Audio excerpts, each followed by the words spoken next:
atenção, ele não está aqui, ele ressuscitou. Amém? Ele não está aqui. Não adianta visitar o túmulo dele que ele não está lá. Pode ir lá, né? Só para curiosidade, mas não tem osso nenhum, não tem nada lá, né? Ele não está lá. Né? Hoje eu estava vendo que Lázaro ressuscitou, mas depois ele morreu de novo. Se a gente procurar bem, a gente acha. Mas o de Jesus ninguém vai achar, irmãos. Porque a morte não venceu o nosso mestre. Ele ressuscitou. Amém? Vamos ler a palavra do nosso Deus. 18:11. Assim diz a palavra do Senhor e Salvador Jesus Cristo, aquele que não está entre os mortos, mas eis que vive. Não, acho que peguei errado aqui. 18:11. Porque o Filho do Homem veio buscar o que se tinha perdido. Amém? Porque o Filho do Homem veio salvar o que se tinha perdido. Os irmãos podem se assentar em nome de Jesus. Glória a Deus. Então nós vamos novamente meditar no capítulo 15 do livro de Lucas. Esse capítulo está me perseguindo há algum tempo. Acho que eu já preguei umas 3 vezes sobre esse capítulo. Vamos para a quarta, amém? Porque a palavra do Senhor se renova a cada manhã, não é verdade? Cada um, quando lê a mesma palavra, o mesmo tem entendimento diferentes, sem sair do contexto, amém? Mas o que é importante é que a palavra veio para edificar, consolar e exortar os filhos de Deus. Então, irmãos, quando eu preguei a última vez, a gente colocou sobre as 3 categorias de perdido. Aqueles que se distraem e se perdem, que é a ovelha perdida, porque a ovelha ela tem um comportamento. O comportamento dela é de rebanho. A ovelha ela não gosta de andar sozinha, ela não é uma onça, né? A onça gosta de andar sozinha. Agora, a ovelha, ela gosta de estar no rebanho dela. E quando ela se perde, é porque ela se distraiu. Então, é uma categoria de pessoas que muitas vezes está na casa de Deus, mas se distrai com as coisas do mundo e acaba se perdendo. A outra categoria é a categoria da dracma perdida. Ela perdeu aonde? Na própria casa. Na própria casa a dracma se perdeu. A dracma não tem vida. Então, o que pode ter acontecido? A própria mulher perdeu a dracma e depois foi atrás. Amém? Então, são aqueles que muitas vezes nós da igreja fazemos as pessoas se perder. Amém? Tem que ter cuidado com isso. Às vezes nós mesmos, da casa de Deus, fazemos as pessoas se perder dentro da casa de Deus e temos que buscar essas que se perderam dentro da casa de Deus. Não foi elas que quiseram. Muitas vezes o que falamos, o que fizemos, acabamos fazendo as pessoas se desviando do caminho do Senhor, e temos que ter o máximo possível, sermos o mais prudente possível, amém? E tem o filho pródigo, é aquele que é o desviado mesmo, né? Tem gente que é afastado, tem gente que é desviado, ele decidiu se desviar. Ele não quis saber, quis viver a vida dele, quis ir para a gandaia, né? Quis fazer tudo que não presta. Então é um desviado. Mas ele quis voltar. Amém? Então tem essas 3 categorias. O que acaba se distraindo, o que acaba a igreja fazendo se perder, e tem aquele que realmente quer sair mesmo, não quer saber. Amém? Mas vamos ler a palavra do nosso Deus aqui em Lucas, que Jesus disse assim: chegando-se a todos os publicanos e pecadores para o ouvir, os fariseus e escribas murmuravam, dizendo: este recebe pecadores e come com eles. Quem eram esses publicanos e pecadores? Eles eram judeus, eles não eram gentios. Em via de regra, um judeu não come com um gentio. Os irmãos lembram que quando Pedro estava lá em Jope, ele teve uma visão que ele deveria comer juntamente com os demais gentios, porque aquilo que Deus purificou, ele não poderia julgar como imundo. e ele teve que ficar com os gentios. E ainda assim, alguns irmãos criticaram porque ele foi na casa de Cornélio. Mas o judeu em si ele não se mistura com o gentio. Ele só come entre eles. Hoje eu não sei, né? A gente não, é raro a gente conhecer judeu, né? Quem conhece aqui um judeu que tem intimidade com o judeu, né? É difícil, né? Então é bem complicado. Geralmente eles não são de comer com a gente. E Jesus comia com os judeus, mas eram pecadores. O publicano era aquele que ajudava a explorar o próprio povo. E os pecadores talvez eram aqueles que realmente já não seguia à risca a lei de Moisés. Aqui poderia ter prostitutas, aqui poderia ter beberrões, poderia ter vários tipos de pessoas que não eram aceitos segundo a lei de Moisés. E Jesus não estava dizendo que eles estavam certos, mas ele propôs uma parábola. E na verdade ele propôs 3 parábolas. A primeira parábola os irmãos conhecem bem, é da ovelha, que eu acabei de falar. Qual de vós, tendo 100 ovelhas e perdendo uma delas, não deixa no deserto as 99 e não vai, pois, a perdida até que venha achá-la? Amém? Então, aonde Jesus deixou as 99? Aonde? No deserto. É que a gente ouviu tanto que ele lá, as 99 deixou no aprisco, mas não, deixou no deserto. Só que era que eu pesquisei, eles deixavam bem escuro, no lugar bem escondido. Tinha uma cerca viva que eles faziam, e lá eles deixavam a ovelha, mas deixou a ovelha no deserto. Amém? E aí uma curiosidade, quando a gente tem pedra no rim, qual que é o nome que a gente tem na verdade quando o médico fala? Ele fala pedra no rim? Não. O que ele fala? Cálculo. Da onde vem o cálculo? Pedra de cal. Que os primeiros a fazer conta foram os pastores. Eles pegavam as pedrinhas, aí entrava a ovelha na porta, aí ele colocava no saquinho as ovelhas. Aí quando sobrava a pedrinha, ele sabia que estava faltando uma ovelha. E aí que vem a palavra que vem o cálculo. Por isso que é cálculo renal, é pedra renal. Por causa dessa parte que os pastores contavam as ovelhas com as pedras. Amém? Só uma curiosidade. Vocês vão ganhar nada com isso, mas aprendeu. O que acontece? Você tem 100, perdeu uma. Em porcentagem, foi quanto? Você tem 100, perdeu uma. Porcentualmente, você perdeu quanto? 1%. Certo? Se fosse 10, seria 10%. 100 é o mais fácil, né? Você tem 100, perdeu uma, é 1%.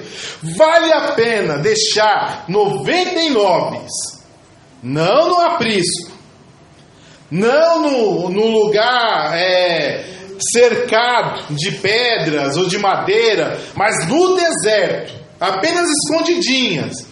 Você sabendo que nesse lugar de Israel tinha leão na época? Tinha ou não tinha? Tinha, irmãos, porque Davi não matou um leão. Na época não tinha urso?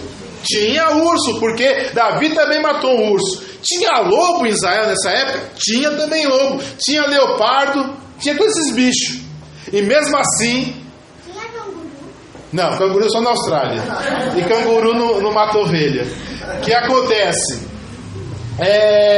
Valia a pena, por uma ovelha, colocar 99 em risco? No ponto de vista de vocês, vale a pena? Do ponto de vista do dono, vale. Porque é responsabilidade dele. Ele pegou 100 para criar. Ele pegou 100 para alimentá-las, engordá-las, até o tempo de crescer a lã e fazer a tosquia. Ele se comprometeu a entrar com 100, sair com 100 e voltar com 100. Então para ele uma é importante. O que eu quero dizer para mim e para você essa noite, que para muitos nós não somos ninguém, mas para o nosso Pai, o nosso verdadeiro pastor, o nosso bom pastor, nós somos importantes sim. Não valemos nada, é 1%. O que é 1%? Né? De 100. Você tem 100 reais, perdeu R$1, ninguém volta, né? Você tem 100, né? Porque você vai voltar para se matar. Mas aquela ovelha pertence ao pastor. Aleluia.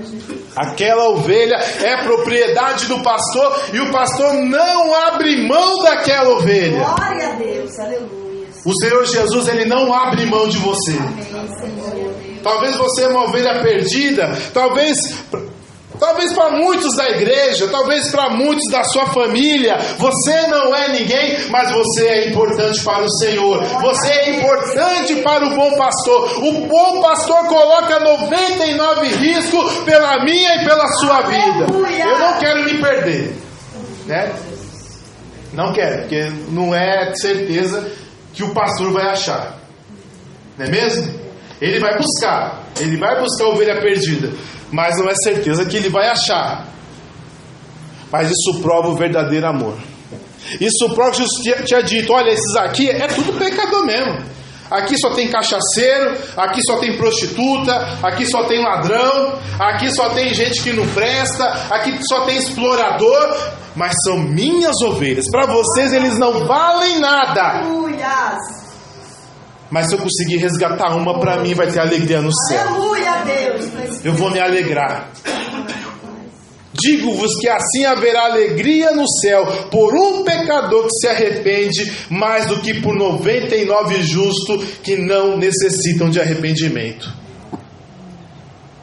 Porque assim, o que Jesus quis dizer? Temos que entender a mentalidade. Alguém aqui já conhece alguém que cuida de ovelha? Conhece? Mas lá no Nordeste tem um calor desse? Ovelha tem. Tem misericórdia. Deve sofrer as coitadas. Amém. Oh, não é cabra não, né?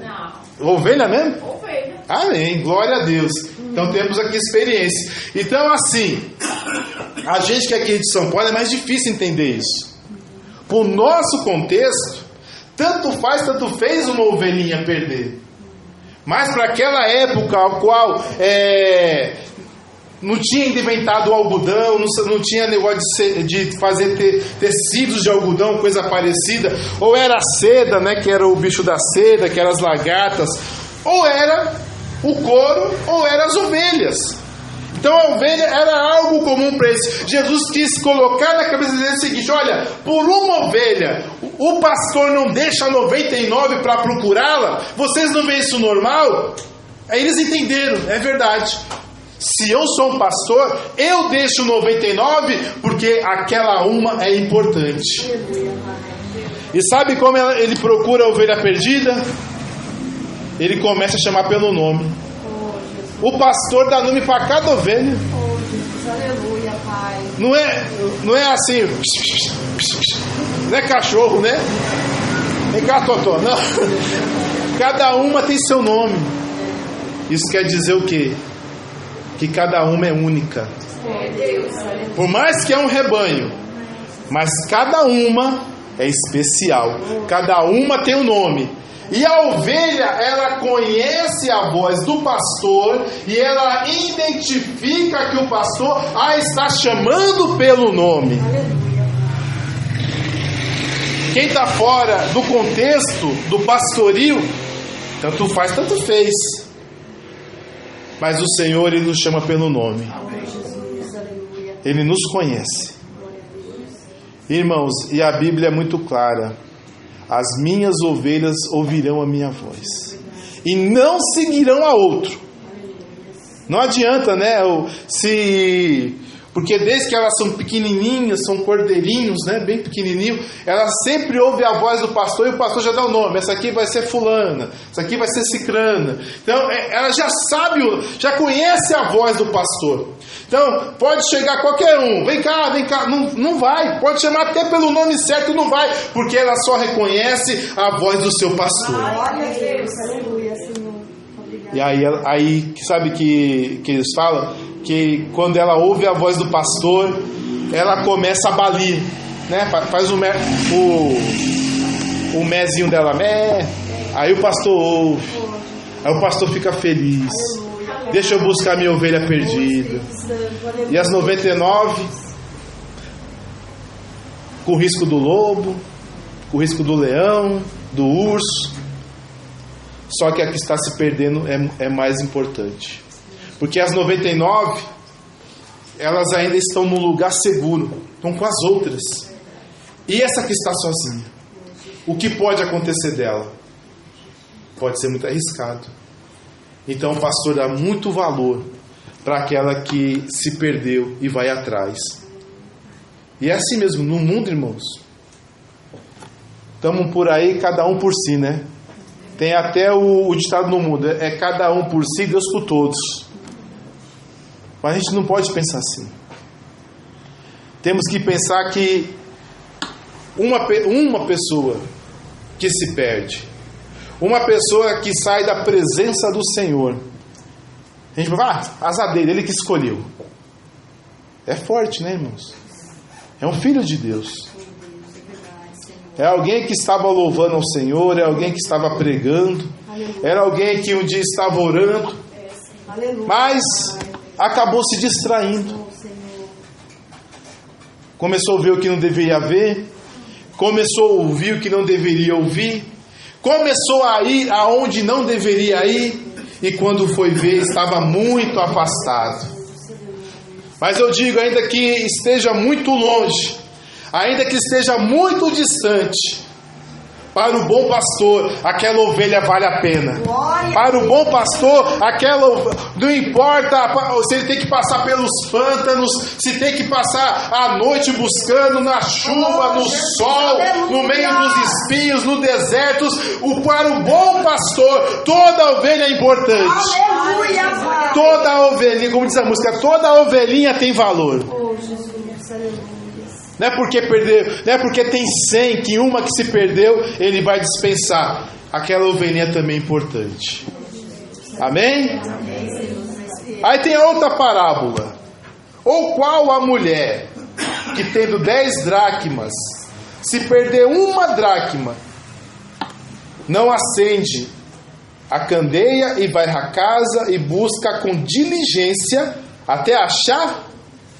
Amém. 10 dracmas. O que valia uma dracma? Esqueceram, irmãos? Uma dracma era o valor de um dia de trabalho. Amém? Amém.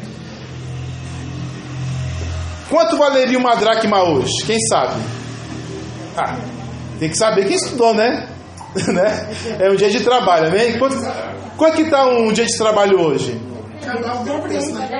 Está 1.600. O salário é 1.621, amém? Divide por 26. Quanto que dá? É uns 18? Só isso? É sério? Não. 62. Amém? Uma dracma nos dias de hoje valeria 55. Então a gente está bem, hein? Estamos 10 reais a mais.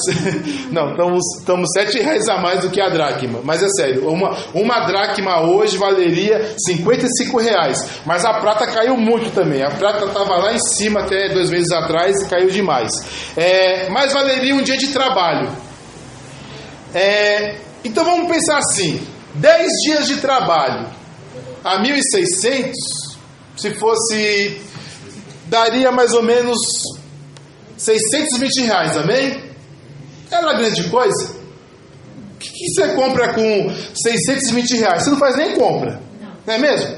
Você vai fazer uma compra e não dá 620 reais. A não ser se você mora sozinho. Se você mora sozinho, ou 2 pessoas, 620 dá. Agora, mais ou menos, né? Não pode comprar um iogurte, não dá para comprar uma carne, né? Um arroz, feijão, um óleo, tá bom demais. Então não é uma grande coisa. Irmãos, 10 dracmas já não é grande coisa. Aí imagine uma dracma. 55 reais hoje. Por que para essa mulher era tão importante 10 dracmas? Acho que os irmãos já viram essa história várias vezes. As mulheres, quando casavam, ou quando elas estavam propostas para o casamento, elas usavam um colar com 10 dracmas no colar.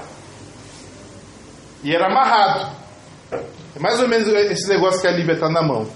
Colocava na linhazinha. Aí ficavam 10. Aí ela colocava aqui no pescoço. 10 dracmas. Não era um dote. Você fala, era um dote. Irmãos, dá para pagar um dote de R$620? Porque o dote, pela lógica, é o seguinte. Quando alguém fosse casar com a moça e separasse dela, e eles podiam separar sem nenhum problema, ela estava garantida em dinheiro para que ela pudesse sobreviver, mesmo se ela fosse desamparada. Não tinha a pensão, entendeu? Pensão não existia na época. Então, quando essa moça ia casar, ou o pai garantia para ela uma condição boa, falava, pode casar, porque está aqui o seu dote. Ou quem casasse com ela, pagava o dote para o pai. Ó, tá aqui, ó. A sua filha, eu te dou R$300 mil para sua filha. Se eu separar dela, guarda, porque quando ela voltar, tá aí os R$300 mil. E era mais ou menos isso. Era essa base. Era alto. Ou então o pai guardava para ela, ou alguém pagava para o pai. Amém? Então, vamos dizer assim, 10 dracmas, 10 dias de trabalho, R$620, R$550, não é nada. Mas aquela dracma simbolizava que ela era uma moça honrada. Aleluia. Que ela era uma moça que tinha se guardado, que era o simbolismo do casamento dela. Então aquela dracma, que para mim, para você, para qualquer pessoa que está fora do contexto, não vale nada, mas para ela era muito importante. Glória a Deus. Porque se ela chegasse no dia do casamento dela com 9 dracmas, era uma vergonha. Porque ela perdeu a dracma. Não estava espalhada a dracma estava num laço, estava num colar, tinha um buraquinho na dracma, mas você colocava. Então não tinha como perder aquela dracma, ela perdeu. Irmãos, isso mostra o quê? A preocupação de Deus com as nossas vidas. Ele não aceita que nós nos perdamos. Ele não aceita. Ele fica triste. Mas a igreja está lotada. O congresso está lotado. Está cheio de gente nas igrejas. Mas uma pessoa que era dele e se perdeu, é tristeza para o nosso Jesus Cristo. Ele tem ciúme de nós. Ele não aceita que nenhum dos seus filhos se perca. Jesus, aleluia. Nenhum. Pra gente, né? Muitas vezes, algumas pessoas, às vezes até se desviaram, a gente nem lembra o nome. Não é mesmo? Pessoas, creio que todo mundo aqui passou por outras igrejas, amém? Amém. Você lembra de todo mundo que se desviou? Eu não lembro. Ninguém lembra. Mas para o dono da dracma é importante. Para o dono da dracma não pode perder. Para o dono da dracma é precioso. Glória a Deus, aleluia. Mas 4,5 graminhas de prata, nem de ouro, né? Porque o ouro ainda vale uma graminha, uns R$300 por aí, né? Mas prata vale 15. Então assim, 4, pouco de prata, o que é isso? Não é nada. Mas era aquela dracma era dela. Tinha um simbolismo. Era importante. Era dignificador. E para o nosso Deus é a mesma coisa. Se um pai tem 10 filhos e um não vir para a mesa, o pai vai ficar feliz? Não vai, né? Ah, mas estou com 9 aqui? Não. Aquele filho é importante. Porque para Jesus, irmãos, não importa a quantidade, não. É verdade. Aleluia, Senhor. Eu não estou falando do ponto de vista que a igreja tem que estar vazia. Mas o que para ele importa é que cada um que ele chamou, cada um que ele escolheu, esteja aqui. Glória a Deus, aleluia, Senhor. Ele não quer longe, não. Ele não quer perdido por aí. E realmente ninguém vai dar valor. Irmãos, não espere que ninguém te dê valor. Ah, mas ninguém me compreende. Não vai te compreender mesmo. Ah, mas ninguém gosta de mim. Em via de regra, é mentira. Tem pessoas que gostam de você. Mas o que acontece? Não espere nada dos outros. Agora tenha certeza, há alguém que te ama. E não tem maior amor do que esse, que é a dar a sua vida pelos seus amigos. E Jesus fez isso. Então existe alguém de verdade que te ama e sabe o seu real valor. Neste mundo, nós não esperamos nada. Como a gente ouviu hoje, né, irmãos? A maldade mesmo em crianças, né? Só Deus sabe, né, o que poderia acontecer. Deus guardou, graças a Deus. Olha a maldade humana. Uma besteira, uma palavra assim, já se exaltou e poderia matar um colega por besteira. E acontece isso.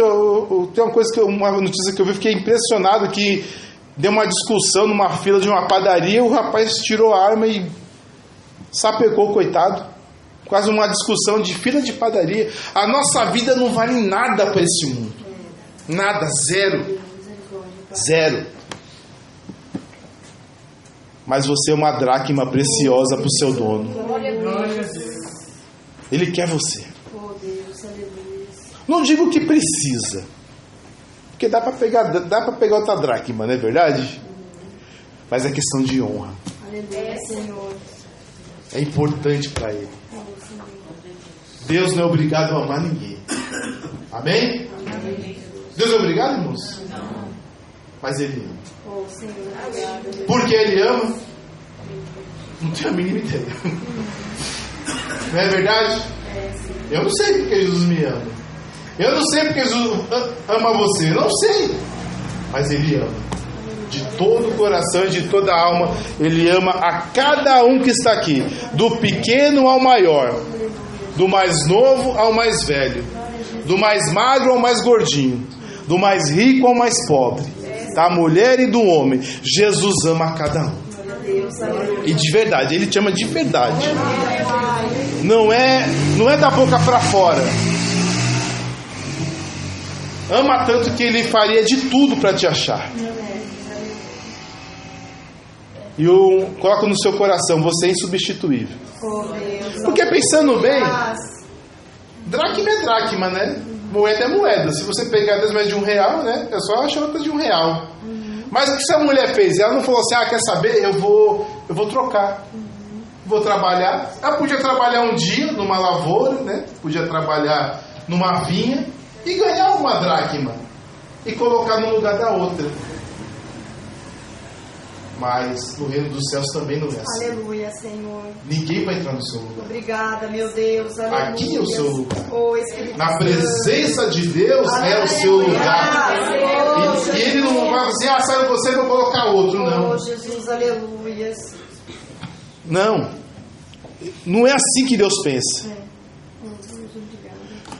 A igreja do Senhor, a casa do Senhor não é empresa. Na empresa, seus saíres vão colocar outros, vão dar um jeito, não é mesmo? Na empresa, se eu pedir as contas, eles vão colocar outro. Se eles me mandarem embora, eles vão colocar outro. Nós somos dispensáveis.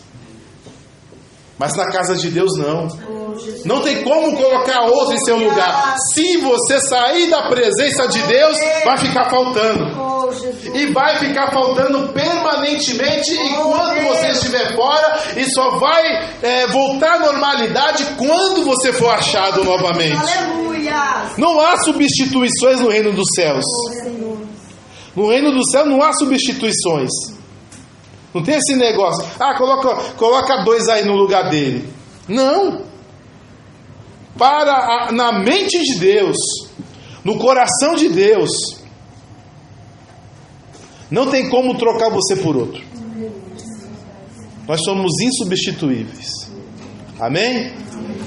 O seu dedão. Amém? Tem alguma digital igual a sua? Não tem, né? Nem a língua, sabia? Nem a sua língua. As linhas da sua língua, em todo mundo, é tudo diferente. É tudo diferente as línguas. A íris também, é tudo diferente. Eu achei até estranho. Quando eu entrei num data center um pouco mais chatinho para entrar, não foi a língua não, foi a íris, foi o dedão e a íris. Ele leu a minha íris. Porque cada um é diferente, cada um é único. Não há substituições. E temos o abençoado do filho pródigo. Amém? Aí eu pesquisei um pouquinho sobre essa história do filho pródigo, porque ele sempre me impressiona. Vamos ler em Deuteronômio capítulo 21. Os irmãos estão com Bíblia aí, amém? Amém. Isso, vamos ser crente. Crente está com Bíblia na mão. Deuteronômio capítulo 21, o versículo 18. É pouquinho. Quando alguém tiver um filho contumaz e rebelde, que não obedecer à voz de seu pai e à voz de sua mãe, e castigando eles, o pai e a mãe castigando ele, lhes não der ouvidos, então seu pai e sua mãe pegarão nele e o levarão aos anciãos da sua cidade e à porta do seu lugar, e dirão aos anciãos da cidade: este nosso filho é rebelde e contumaz, não dá ouvidos à nossa voz, é um comilão e um beberrão. Então todos os homens da cidade o apedrejarão com pedras até que morra, e assim tirarás o mal do meio de ti, para que todo Israel ouça e o tema. Amém? A lei do Senhor, a lei de Moisés. A pessoa, os pais pudessem fazer isso, hein? Mas nem ia ter cachaceiro, ia ter drogado, ia matar tudo, né? Mas o que acontece? O que o filho pródigo fez? Primeira coisa, pela pesquisa que eu fiz, o pai até poderia dar como presente parte dos bens, mas como presente, e nunca dá tudo, nunca, só dá porque enquanto está vivo é dele. Então ele podia dar até um presente para o filho, alguma continha em dinheiro, alguma coisa em terra, mas não tudo. Então quando aquele menino foi até o pai e falou aquilo, ele matou o pai. Ele matou o pai. E a coisa foi tão séria que quando ele teve os bens, o que ele fez? Quem lembra? Sumiu. Foi para o mundão. Porque ele não podia mais ficar na cidade. Ele foi repudiado. Para a comunidade em volta daquele homem, aquele menino deixou de ser filho dele. Porque ele matou o pai. E o que ele fez quando chegou no mundão? Com o quê? Bebida, festa e prostitutas. Era um comilão e beberrão. O que ele devia ter? Morte. Pela lei de Moisés, ele tinha que morrer. Não tinha jeito. Ele fez tudo errado. Fez tudo errado. Aos olhos da sociedade judaica a qual Jesus falou, o justo era ele morrer. Ele merecia morrer. Não tinha jeito. Porque ele deixou a casa do pai dele, desonrou o pai. Para todo mundo ele não era mais filho.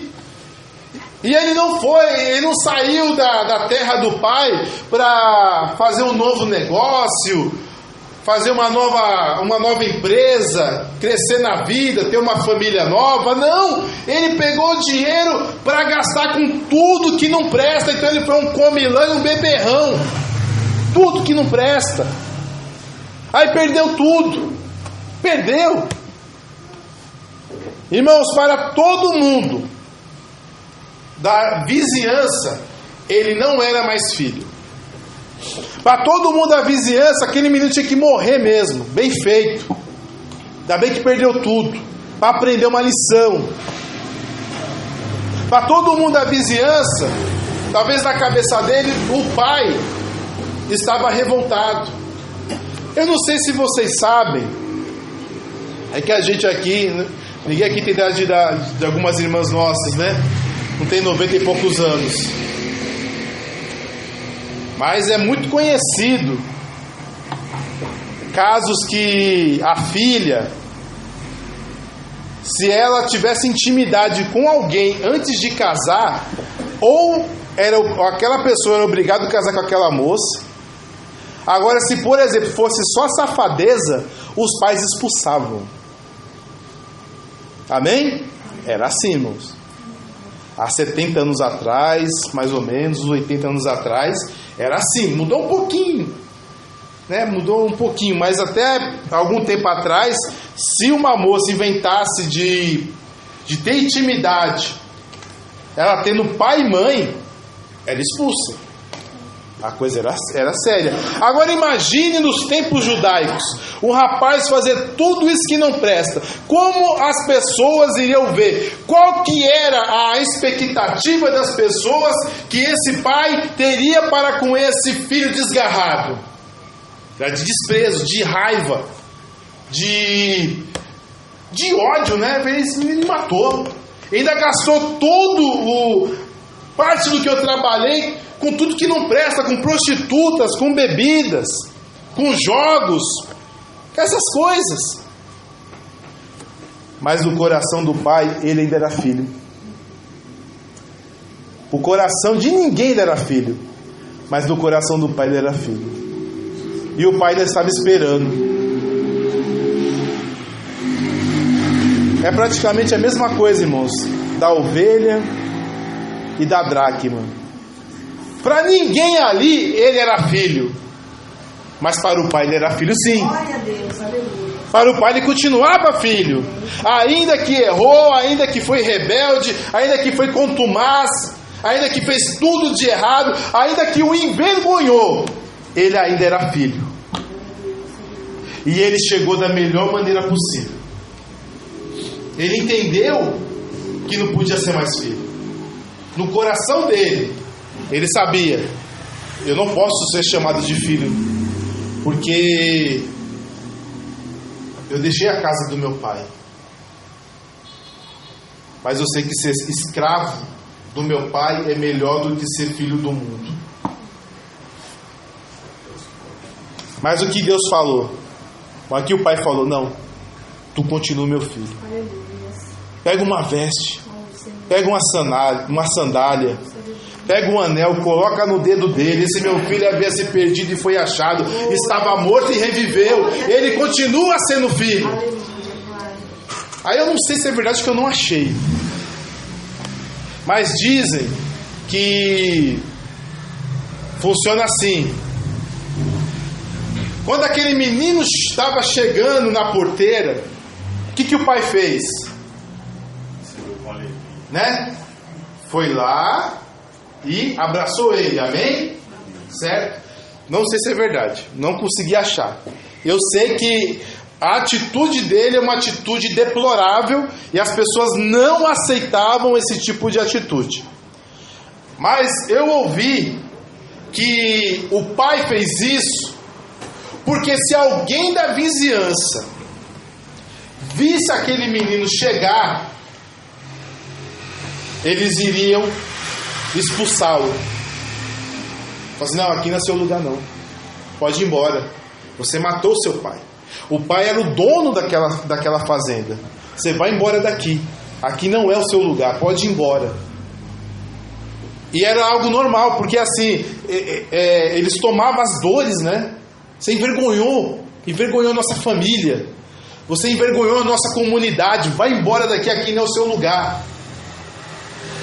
Então dizem que o pai abraçou ele para evitar dele ser rejeitado pelos demais. Fala assim: olha, não importa o que vocês pensam, ele é meu filho. Glória a Deus, aleluia. Não expulse, não mande embora, ele é o meu filho. Aleluia, Pai. Obrigado. Eu quero dizer para vocês, não importa o que... É bom a gente evitar, amém? nem sempre o filho volta. Às vezes, na parábola, Jesus estava dizendo assim, de pessoas que eram pecadores, publicanos, estavam lá aos pés dele ouvindo a palavra dele, amém? Então, quem quer ouvir a palavra de Deus, quem ainda está disposto a ouvir a palavra de Deus, os braços do nosso Deus ainda estão abertos. Aleluia, Pai. Não importa, irmãos, o que os nossos irmãos se desviaram, se entraram nas drogas, se entraram na jogatina, na prostituição, se entraram em tudo que é tipo de pecado, para ladroagem, se entraram para feitiçaria, no dia que eles quiserem voltar, aqui é a casa do Pai, é o lugar deles, sim. Eles não podem ser dispensados, eles não podem ser jogados fora, aqui é o lugar deles. Aleluia, Pai. Todo aquele que quer ouvir a palavra de Deus, que está ainda disposto a se arrepender. E uma coisa importante do arrependimento é não querer, vamos dizer assim, a pessoa é pastor, aí se desvia, faz tudo que não presta, aí volta para a igreja, já quero voltar como pastor. Isso não existe. O arrependimento é o seguinte, é você aceitar as consequências da sua escolha, e quando você vir, você aceitar estar no patamar mais baixo possível. Quem vai escolher se você vai voltar ao patamar antigo ou não, é Deus, não é você. Aleluia. Você escolhe o patamar mais baixo, e Deus, Ele vai te colocar aonde Ele bem entender. Aleluia, Jesus. Mas o seu lugar de filho está garantido. Aleluia, Pai. O seu lugar na presença de Deus está garantido. Mas tem a atitude de humildade. A atitude seguinte: eu não tenho problema eu estar mais baixo, não tem problema eu ser como um dos teus servos, porque o Senhor, Ele vai te colocar aonde Ele queria que você estivesse. Glória a Deus, aleluia. Existe a atitude de Deus, a atitude de Deus de restituição da sua filiação. Mas tem a sua atitude também de arrependimento. E não pode ser da boca para fora. Tem que ser o arrependimento demonstrando por obras. Não importa. O importante é eu estar na casa do meu Pai. Não importa se eu não vou pregar, se eu não vou cantar, se as pessoas não vão ouvir o que eu vou falar. O importante é eu estar novamente na presença do meu Pai. E o seu Pai, que é misericordioso, vai te colocar na posição ao qual Ele escolheu para você. E os membros da igreja, das demais igrejas, não podemos fazer nada, porque o Pai ainda te ama. O Pai não te dispensou, o Pai não te jogou fora, Ele não te repudiou. Você o repudiou, mas Ele não repudiou, Ele continua fiel. Ainda que sejamos infiéis, Ele continua fiel, porque Ele não pode negar a si mesmo. Glória a Deus, aleluia. Amém? Que Deus abençoe os irmãos em nome de Jesus.